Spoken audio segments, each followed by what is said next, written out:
Welcome to the Human Capital Innovations Podcast. We're your source for personal, professional, and organizational growth and development, where we share original research, explore industry trends, and interview executives and thought leaders from across the globe. We hope you join us often for practitioner-oriented content around all things related to leadership, HR, talent management, organizational development, and change management. Maximize your personal and organizational potential with Human Capital Innovations Podcast. Do you enjoy the Human Capital Innovations Podcast? Please subscribe, leave a review, comment, share, and consider supporting the podcast on Patreon, even at the producer and sponsorship levels.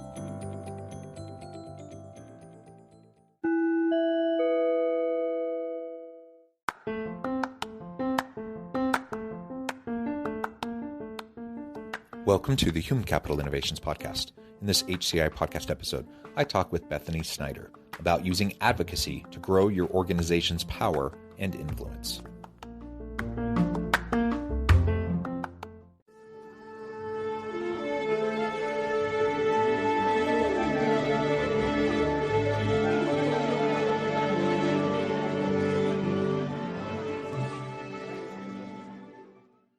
Bethany Snyder, welcome to the Human Capital Innovations Podcast.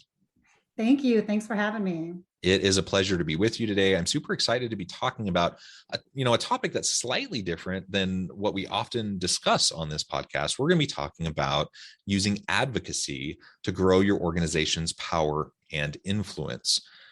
I'm a big believer in social impact work. I'm a big believer in various pillars of social impact work. And so sometimes we talk about things like social entrepreneurship, which is important, but advocacy is one of those pillars that I think is often very underutilized. And so I'm really excited to explore this with you more. As we get started, I wanted to share Bethany's bio with everybody. Bethany Snyder is the founder of Snyder Strategies, LLC, a nonprofit advocacy strategist, enthusiast, and optimist. She works with nonprofit organizations to help them realize their people power to pass good policy and strengthen their organization from the ground up. Engaging in the public policy process is becoming increasingly important for the nonprofit sector, and I would argue also for the for-profit sector.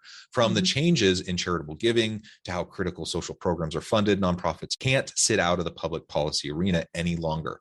With her boundless enthusiasm, Bethany will share with all of you today how nonprofit organizations can use advocacy to pass good public policy, stop bad policy, and grow your power and influence to ensure your organization is not left out of the conversation and can meet your critical mission. I love all of that. Fantastic background, super important work. Anything else you would like to share with listeners by way of your background or personal context before we dive on in further? Sure. Thank you so much. Yeah, and definitely, I really frame my business in terms of working with nonprofits because that's my target audience, but these obviously are advocacy strategies that anyone can use. So, but yeah, I've been doing advocacy for the past 20, 25 years. I tried to lose count.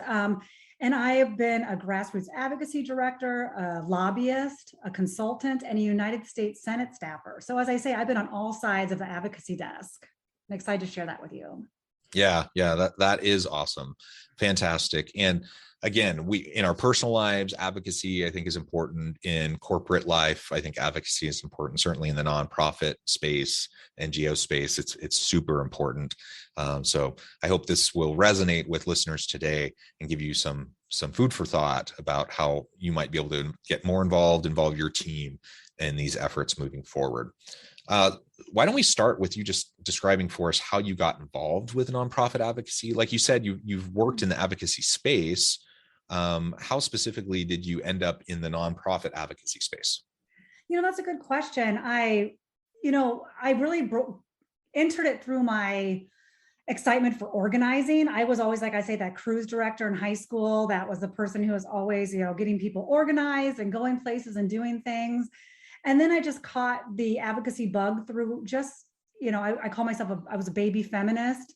And I thought, wow, this world is really unjust. What can I do? And I learned about advocacy. Oh, there's policies that make this work, that there are policies present that are the reason the way our world is, and we can change those policies.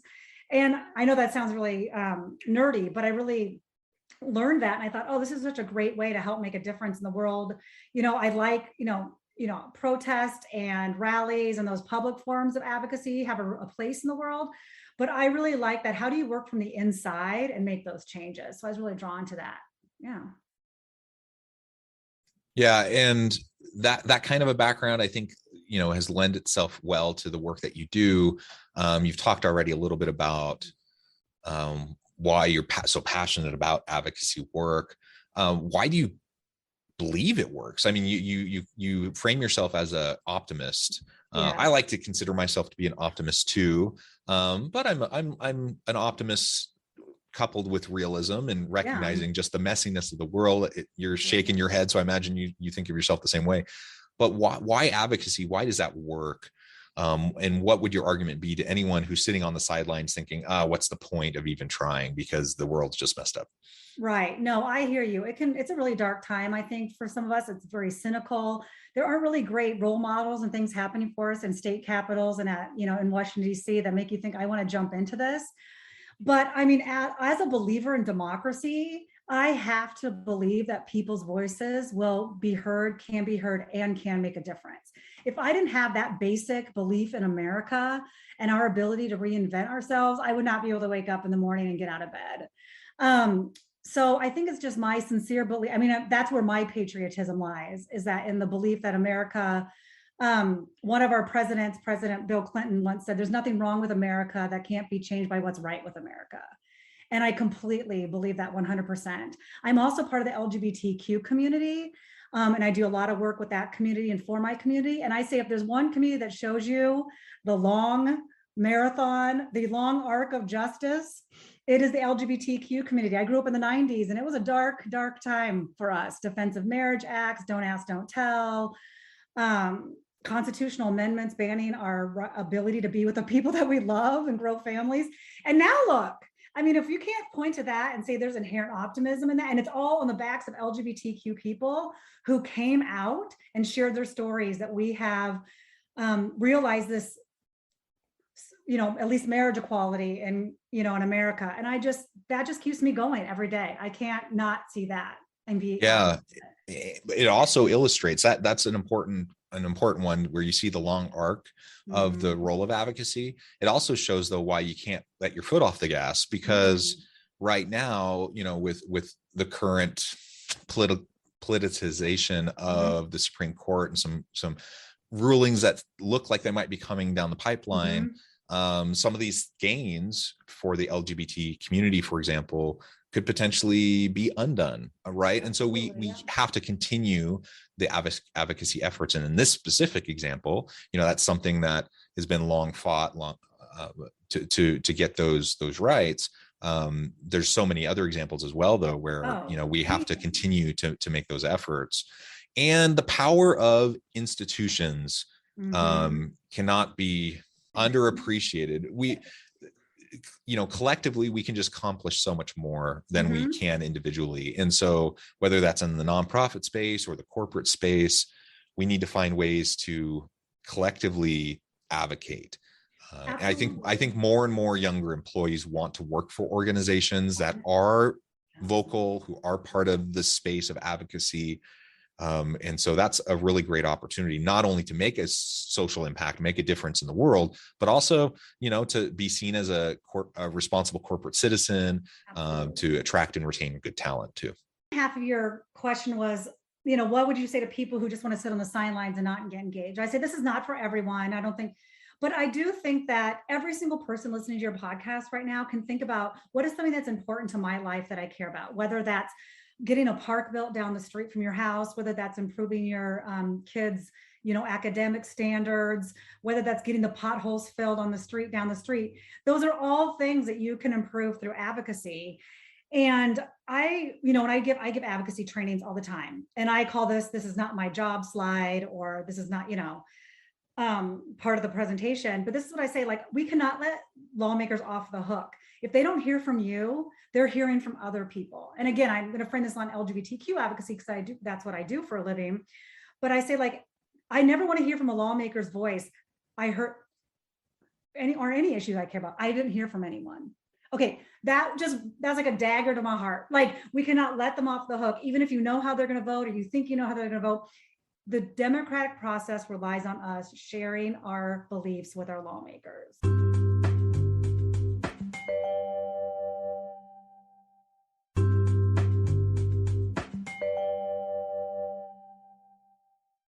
And that's at all levels, right? So, yeah, federal level, certainly, but even the local level, I had an exchange.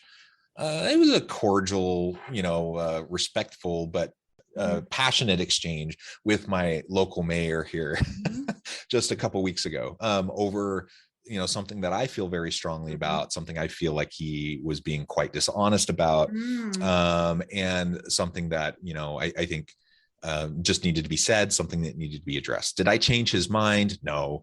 But he feels the pressure, not just from me, but from a whole bunch of other people who've been doing the same thing. He feels the pressure. He knows that he's being scrutinized. He knows that the spotlight's on him, and he's not going to get away with shenanigans. And that matters, right? Absolutely. And so even if he still has every intention to try to take us down a certain direction, he knows that it's not going to be as easy to do it as he maybe thought previously. He's not going to be able to just pull the wool over our eyes and just move forward quickly. It'll be a long, hard slog if he's going to try to do that thing. And so, that's just one example, whether it's your local, your city council, your mayor, whether it's your state representatives, whatever level we're talking about, this kind of advocacy is important. You need to let your voice be heard.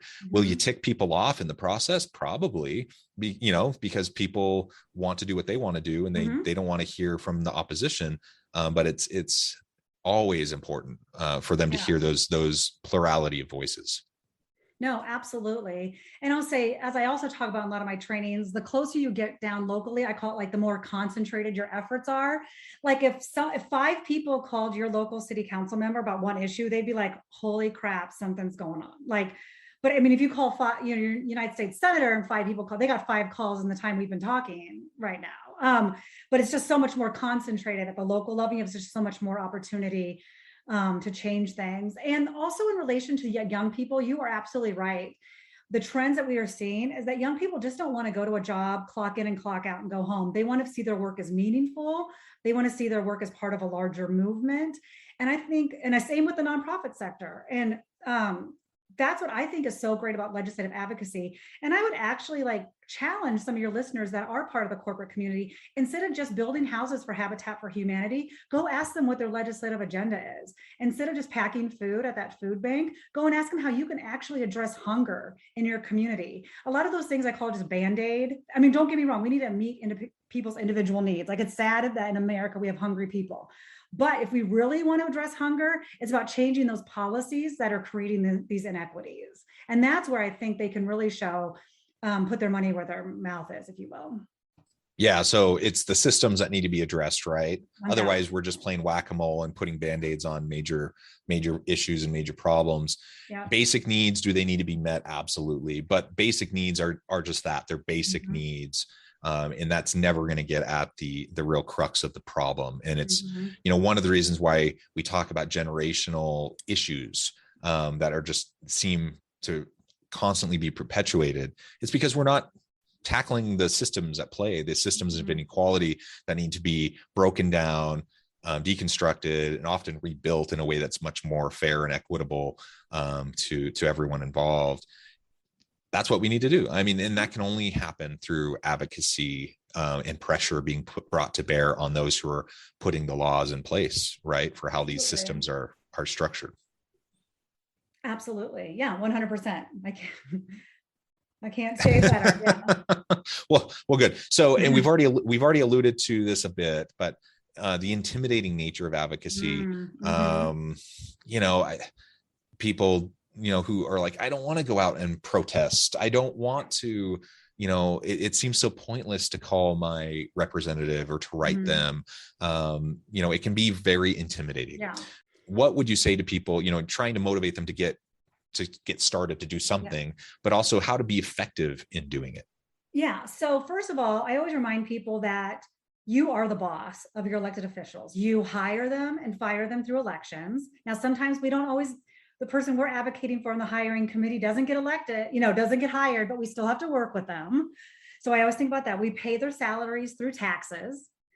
So you are their boss. And if you don't give them direction on which way to go, they're just going to do their own thing. And we know how that is as a manager with our people, right? We have to give them direction. So first of all, just to reframe it, that's the way system's set up. We are these people's bosses and they want to hear from us.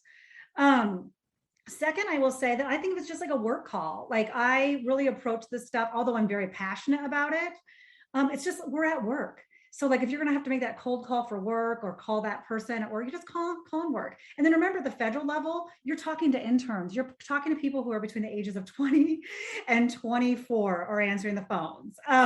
They aren't there to get into a disagreement with you. They are there just to take your opinion, log it, and get to the next phone call. They're not there to have a protracted, conversation with you. And neither do the other levels of government. They really are set up to get their constituents' opinions and thoughts and then move on to the next person.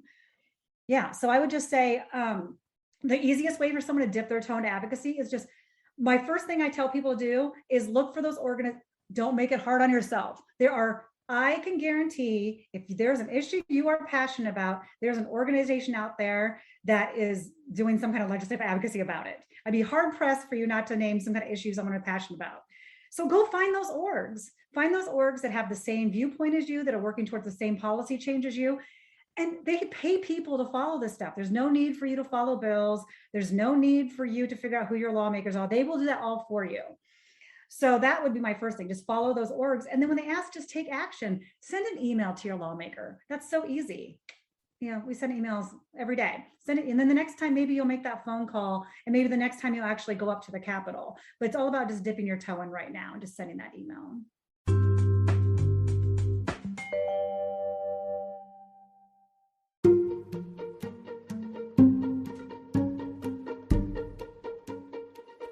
Welcome to the Human Capital Innovations Academy. Courses, micro-credentials, and certificates to upskill and reskill for the future of work. All HCI Academy courses, micro-credentials, and certificates are designed, developed, and delivered by award-winning and internationally renowned scholars, educators, thought leaders, executives, and practitioners. Our courses, micro-credentials, and certificates will help you make your mark on the future of work and make an immediate impact in your organizations.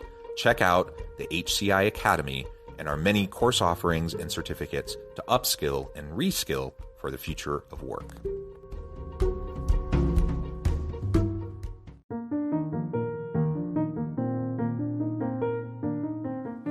Check out our new weekly LinkedIn newsletter, Alchemizing Human Capital, exploring industry trends via original research and interviews with executives and thought leaders from across the globe. We look forward to having you join us.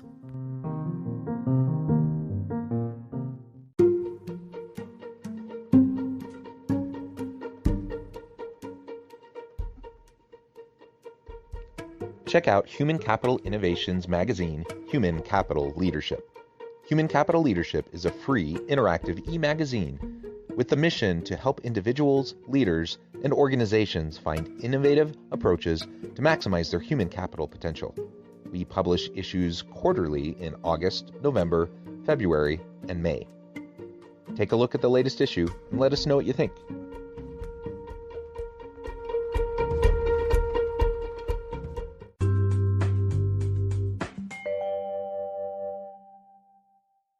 Excellent. And as I think about the types of things that I feel passionate about, I have to pick and choose. I only have so much energy. I only have so much bandwidth. I can't do everything, even though I feel strongly about a lot of things. But certainly one way to help with that is to not feel like you have to reinvent the wheel. So to your point, there are other people who also feel passionately. There are other organizations. There are existing nonprofits. I happen to live in the nonprofit mecca of the United States. We have more nonprofits per capita in my area. We have a lot. Minneapolis might want to get an arm, arm wrestle you for that title. Yeah. But. Well, and the problem we have here, we have a lot of really well-meaning people, a lot of do-gooders, people that feel strongly about things, but instead of getting involved with existing organizations that are already doing it and scanning the environment and figuring out where they can get plugged in, they just start a new nonprofit. Yeah, and no, so, that happens. If you're so then you'll have like 20 nonprofits all doing the same thing, all competing for the same resources. Yeah. And that's really silly. And so, I say we have more per capita, but they're all like, so many of them are so small and well-intentioned people, but they don't really know what they're doing. So let's focus our efforts in ways that are going to make sense. We don't have to reinvent the wheel. We don't have to start something from scratch, get plugged into what's already happening and find a way to influence. And then instead of me having to feel like I have this huge heavy lift of having to do everything myself, I'm just one of thousands of people who are already passionate about this issue, and I can add my voice, right? And that allows me to do more, have more reach, right, than I would otherwise. No, absolutely. If you belong to any kind of nonprofit Facebook group or page, this probably comes up daily, if not every other day, on someone who's like, I want to start a new nonprofit. And I feel so bad because they're going to get piled on. It's like, have you looked to see if there's nonprofits in your community do it like that? It just happens every single day. So yes, absolutely. And I know sometimes that, is unsatisfying and people are like, no, I want to start my own thing. But I think I always say, try working with another org first. We're stronger together than we are apart. So absolutely. Yeah. And I feel like sometimes when people just decide they want to spin up their own thing, it ends up being more about them and perhaps their ego, right, than actually the issue at play, because they're not going to be, there's no way that they're going to be as impactful as they could be getting plugged into the network, the existing network and resources. Yeah. So again, if we feel strongly about an issue, let's not make it about us. Let's make it about the issue and making a difference, a sustainable, measurable social impact. That's, I think, ultimately what we want, really, hopefully. Absolutely. So again, let's look at what makes sense for us. Let's look at how we can get ourselves tapped in to the space, the issues that we're passionate about, that we feel strongly about. And then let's look for ways that we can get our organizations involved. Now, organizations and the people in those organizations are not a monolith. So it's not like we're going to be able to get everyone who works for a large organization to agree on complex issues. So that can be a little bit challenging to navigate in a nonprofit space where you have like, you're very mission driven, usually around a specific issue or a small set of specific issues. That might be a little bit easier. But any thoughts on that, how we can lead out in an organization to get involved with organizational advocacy when we have diverse, sets of ideologies represented? No, absolutely. I think, the world of legislative advocacy is kind of just like any other endeavor. When you break it down, it's hiring the people who have the subject matter expertise. So make sure you're talking to other, if you're an organization that wants to do advocacy, make sure you hire some kind of person who's done advocacy. I know that sounds like, why wouldn't you? But you'd be surprised. And then finding out, again, what is going on out there already? Are there other organizations that are working on a similar bill? And it's really, legislative advocacy is all, I just read this thing that I thought was perfect. Luck equals like preparedness plus opportunity. And that's what legislative advocacy is. Like, if the opportunity presents itself, if you are not prepared, you're not going to be able to, leverage it. So for example, there's a whole bunch of ARPA funds. That's the American Rescue Plan money, right, from COVID. Tons of ARPA funds that are going into local communities like yours. Well, some nonprofits are being really, they're great at being able to like, okay, we need it. How do we get this money? How do we put it towards a food bank? Or how do we put it towards these basic needs that we need to help people who are really suffering due to COVID with housing or employment services? And others are still just scrambling. And it's not that they're not worthy of the money. It's just that they weren't prepared. And so it's about, how do you make sure that you're ready and prepared for that opportunity? So, when it comes to legislative advocacy, you're not going to change one policy typically won't change your whole entire thing, but it's about those little wins that build up to make that really big win. So sometimes things might seem really trivial, but once you get that one little thing, then you build a partner with that lawmaker or another org, and then you can continue to scale it and build up until you are really feel like you're making impactful change for a lot of folks. So when I worked for United States Senator, I was his healthcare policy outreach liaison. So I worked in his state office, which all members of Congress are right in your state. There's no need to go to DC. I say they're literally sitting there on the phone waiting for you to call them and invite you to your facility. But I worked on the Affordable Care Act, which I would say that was monumental. Having done healthcare policy I'd only done it for maybe 10 years before that. That was monumental and historically changed our healthcare landscape. But that was years in the making. I mean, the things that got put into that bill were orgs that have been working for years and years and years on initiatives. And they were just ready for the time that was right to then, get it into the Affordable Care Act and then it become law. So that's a good example. Yeah. Excellent. Bethany, it has just been a real pleasure. We've just scratched the surface. I know there's tons more we could talk about, but for today, we're going to have to start to wrap up. Yeah. I wanted to give you a chance, though, before we do that, to share with listeners how they can get connected with you, find out more about your work, your team, and then give us a final word on the topic for today. Yeah, absolutely. So you can find me. My firm is called Snyder Strategies, and you can find me at snyderstrategies.me. And you can sign up for my email list. I will share I share little tidbits about advocacy, and I also might make you laugh sometimes. I'm also on LinkedIn and on Facebook are the two places you can find me and my company where I share things. And I guess the last thing I want to share with you is one of the sayings that I say to myself every day that I wake up is from the anthropologist Margaret Mead, who said, I'm going to paraphrase because I usually have the saying right in front of me when I say it, but there's nothing that a small group of citizens can't do in this world. In fact, it's the only way that change has ever been made.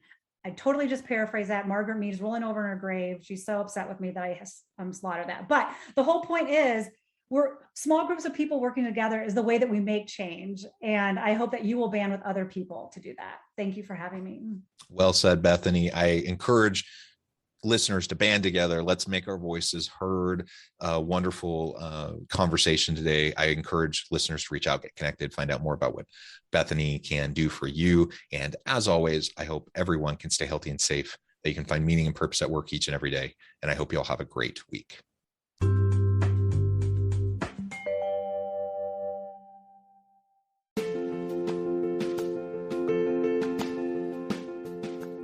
Check out my new book, The Future Leader, Creating and Transforming Next-Gen Organizations.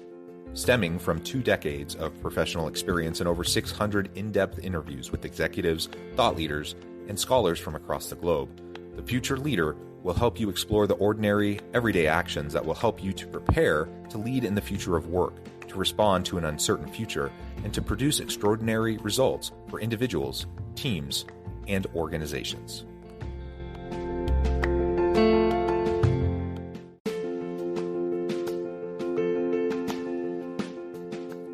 Bluer Than Indigo Leadership, the journey of becoming a truly remarkable leader. Early in my adult life, I learned about an Asian proverb that translates as bluer than indigo. If you think about the color indigo, it is a brilliant, deep, and vibrant blue, what some would call the bluest of blues. To have something that is bluer than indigo is rare and truly remarkable. Contrary to popular myth, there is no one-size-fits-all or cookie-cutter approach to effective leadership. There is no silver bullet, no secret sauce, no go-to model that will solve all of your problems. The truth is, great leaders have all had their unique strengths and flaws, and have all had to discover and then pave their own distinctive path in their life's journey to fulfill their leadership potential.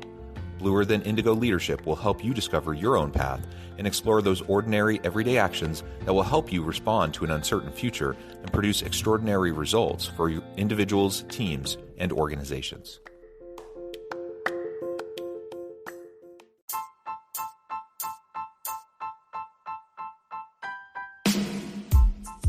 The Alchemy of Truly Remarkable Leadership. Ordinary, everyday actions that produce extraordinary results. Consider how the nature of work has shifted over the past 50 years. With increased globalization, rapid technological advancement, and the shift in economic composition, the average job of today looks very different than the average job of 50 years ago. What will the jobs and organizations of tomorrow look like? Moreover, what does this all mean for organizational leaders? What are the core competencies and capabilities of organizations and their leadership that are prepared for continued disruption and geopolitical and socioeconomic shifts? Regardless of what the future holds, increasingly, leaders need to be socially minded, data-driven, decisive, champions of talent, and disruptors of the traditional notions of leadership, teams, organizations, and work. The Alchemy of Truly Remarkable Leadership will help you to explore your own leadership competencies and capabilities and consider ways to apply and implement them into your workplace and personal life.